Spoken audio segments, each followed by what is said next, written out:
रंजना कभी ब्रश नहीं करती थी। उसे कितनी बार उसके माँ बाप ने डांटा, लेकिन उसका कोई असर उस पर होता ही नहीं था, जिस कारण से उसके दांत पीले पीले हो जाते हैं। शादी के बाद अरे बहू, वैसे तो तुझ में कोई कमी नहीं है, पर तेरे दांत दांत इतने पीले कैसे हैं बेटा?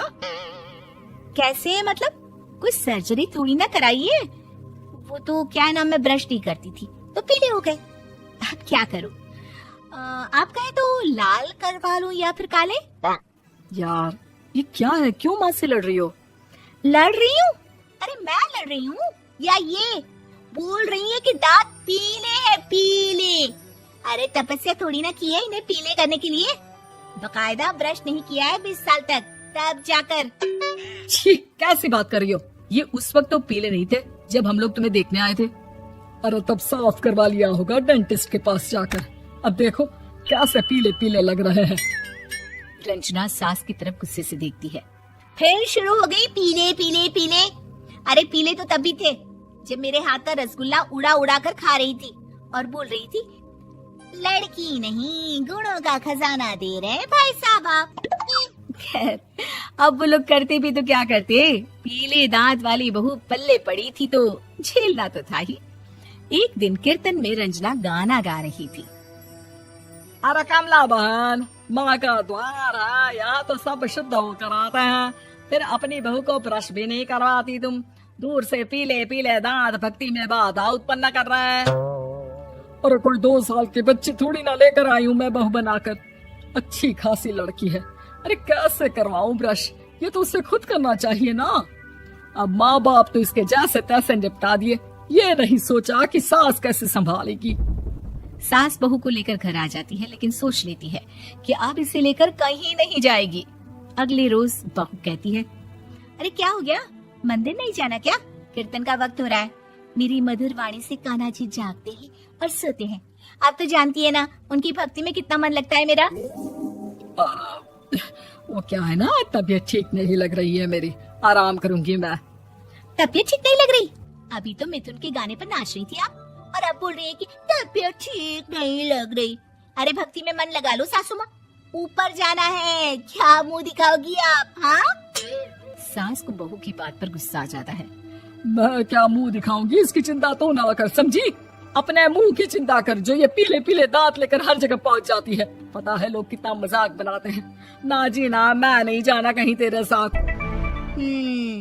तो ये बात है, कोई ना, मत जाओ, मैं अपने कमरे में ही बैठकर भक्ति कर लूंगी। ऊपर वाला दांत थोड़ी ना देखता है, मन देखता है, भावना देखता है। और अरे बस बस, तू सब कुछ दिखा, बस ये सफेद चमकदार दांत ना दिखाना किसी को, है? जा यहाँ से। बहू को सास की बात का कोई फर्क नहीं पड़ता, वो तो जैसी थी वैसी ही रह जाती है। सुबह नहाकर किचन में खाना बनाना, फिर खाना खाना, कीर्तन भजन करना और सो जाना। एक दिन, माँ जी मैं सहेली के घर जा रही हूँ, शाम को लेट आऊंगी। हाँ, तो जाना, मैंने कौन सा तेरी आरती करनी है घर पर बैठकर। रंजना सहेली के घर जाती है, जहाँ वो पार्टी में जाने की तैयारी कर रही होती है। अरे शिखा, कहाँ जाने की तैयारी कर रही है? मैं गलत वक्त पर आ गई क्या? अरे नहीं यार, उल्टा सही वक्त पर आ गया। मैंने ये साड़ी और ज्वेलरी निकाली है यार, शाम को इनके ऑफिस की एक पार्टी में जाना है। बताना कैसा लग रहा है ये सब? नहीं यार, इस ड्रेस के साथ तो वो वाली ज्वेलरी अच्छी लगेगी। हाँ, सही बोल रही है, मैंने ध्यान ही नहीं दिया। वैसे तो हमेशा से मस्त फैशन सेंस रखती है। तो बड़ा जाती होगी ना पति के साथ पार्टी में। रंजना कुछ नहीं बोलती, बस सोचती है कि यार काश ये बात सही हो जाती, पर मैं क्यों नहीं जाती पार्टी में? क्या इन लोगों की कोई पार्टी होती नहीं होगी? रंजना घर आती है और रात में पति से सवाल करती है, एक बात बताइए, आप मुझे किसी पार्टी में क्यों नहीं ले जाते? क्या आपके यहाँ ऑफिस में पार्टी नहीं होती? पति बेचारा क्या कहता कि दांत पीले हैं तुम्हारे इसलिए। अरे कोई पार्टी होती नहीं हम लोगों के ऑफिस में, तो कहाँ से लेकर जाऊं? और मार्केट, मॉल, कहीं वीकेंड घूमना कहीं तो? अरे यार, सारे हफ्ते में एक छुट्टी मिलती है, तो सोचता हूँ कि आराम ही कर लूं। क्यों? रंजना मन मार के रह जाती है। पहले कभी सास के साथ मंदिर जाया करती थी, लेकिन वो भी सास ने ले जाना बंद कर दिया। घर बैठी बैठी रंजना बोर हो जाती है। तभी उससे आइडिया आता है और वो मायके जाने का सोचती है।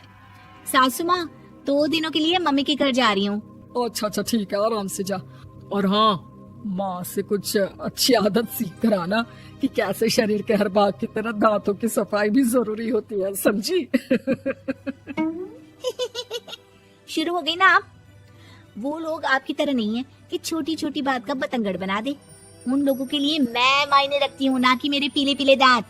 रंजना माँ को बिना बताए उन लोगों को सरप्राइज देती है, लेकिन जैसे ही वो दरवाजे पर पहुंचती है, अंदर देखती है कि घर वाले कहीं जा रहे होते हैं।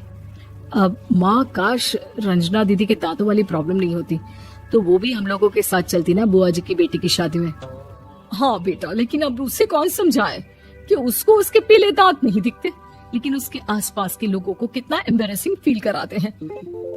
मुझे तो कितनी बार उसके स्कूल की टीचर ने शिकायत की कि उसके साथ कोई लड़की बैठना भी नहीं चाहती, और ना ही कॉलेज में कोई उससे बात करना चाहता था। लेकिन पता नहीं क्यों उसे ये बात समझ में ही नहीं आती। कोई कमी नहीं है उस लड़की में, बस यही कि दांत पीले हैं।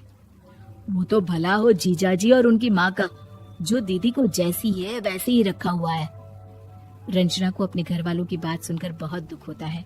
वो सोचती है कि वो क्या करे, लेकिन फिर वो सीधा डेंटिस्ट के पास जाती है, अपने दांत चमकाती है और कसम खाती है कि वो रोज ब्रश करेगी।